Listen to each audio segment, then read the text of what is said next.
Remember, we're on a mission. We're on a mission to turn your subscribers into your true fans. Because what? You only need 1,000 true fans to make a living out of YouTube. And I think it's amazing if you're enjoying YouTube, if you're enjoying creating, it's really important to build that base, create a product so you can sustain yourself and your family through what you love doing the most, and you can forget about waking up at 7 a.m. if you hate it. You can forget about your boss, you can forget about the job that you don't like, and fully commit to creating videos on YouTube. So how do you make your subscribers your true fans? Like, number one for me is vlogging. I know the easiest videos to create in terms of production are talking heads / explainer videos, but they're also the types of videos that don't really let a person into your life. You're just delivering information. You're acting like a talking newspaper. You probably research some information. Yes, you can add your personal opinion, and always do that. Don't just tell them what you researched on the internet. Always add your expertise, always add your opinion, always add your emotions, because this is why they clicked on your video instead of reading a Forbes article. So this is very important.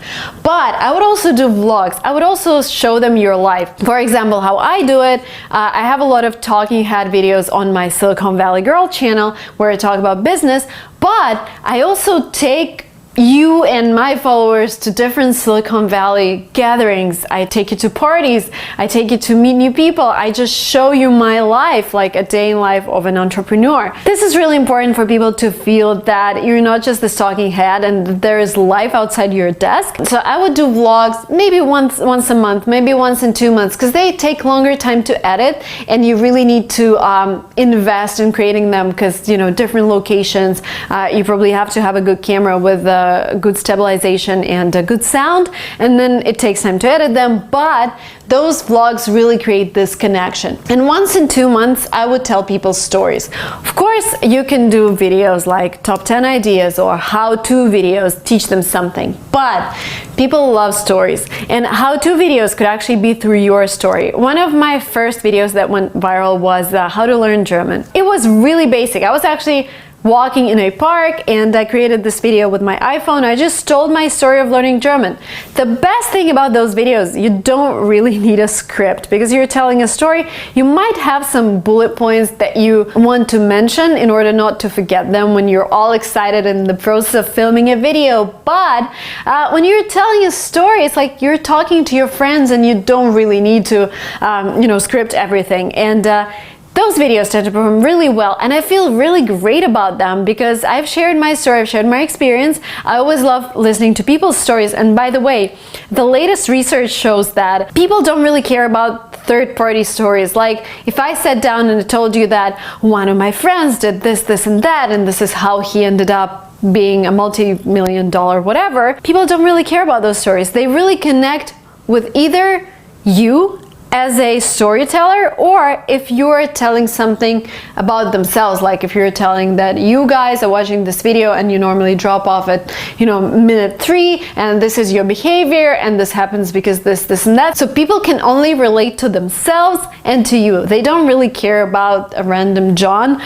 who's done something. So stories about yourself, they're videos without too much prep, and they really help build this connection. One last thing I wanted to mention is that you need to diversify. Yes, YouTube is an amazing platform and you can get a lot of organic growth, and your videos have long life. You created them 3 years ago and they're still performing, still driving views and revenue, but we never know what's going to happen to YouTube. Well, Google is going to stay there for a long time because this is the company that owns YouTube, but algorithm changes, things happen. So I would always ask people to either follow you on Instagram, and by the way, this is a different type of format. Not only you capture their attention at a different platform, they also learn about you from a different perspective, because Instagram is about sharing pictures, and for me it's also writing in-depth texts about things that are happening to me, also sharing my daily life through stories, and this is kind of like a vlogging stuff. So I would do Instagram 100%.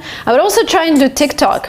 And the great thing about this platform is you can just repurpose your content from YouTube. You've already created something and you just ask your editor or you edit yourself, and you create like a I don't know, 20-second video out of the best videos that you have on YouTube. So TikTok, LinkedIn is a great platform to repurpose content from YouTube as well. And the thing with LinkedIn and TikTok right now is that you can create mediocre content and the algorithm would still pick it up. For YouTube, this is why you're taking this course. You cannot just create mediocre content and hope that YouTube is going to make you a celebrity. The thing with YouTube, you really need to think over your content. You really need to invest your time and your knowledge into whatever you're doing. But with these two platforms, algorithm is still working really well. So if you have time, repurpose content to TikTok and LinkedIn, and always ask people to subscribe. Like tell them that, you know, guys, I just posted this on Instagram. Just go to that platform, follow me there, and email list. If you tell them why they should be on your email list, maybe you're sharing your daily tips, maybe you're sharing free checklists or free memos that they can use in their work, then collect their emails. And Facebook. Again, you never know what's going to happen to one or another company, so it's good to have people's attention everywhere, and this is how you take your subscribers and create your true fans.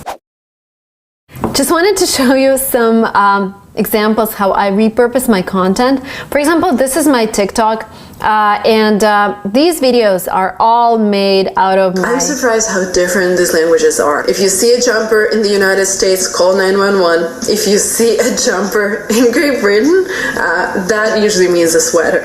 Dummy. You see, so basically we take my YouTube videos and create shorter videos out of them, create thumbnails, create descriptions, and I haven't created any videos for TikTok specifically, and I already have almost 300,000 followers, and I think that's amazing.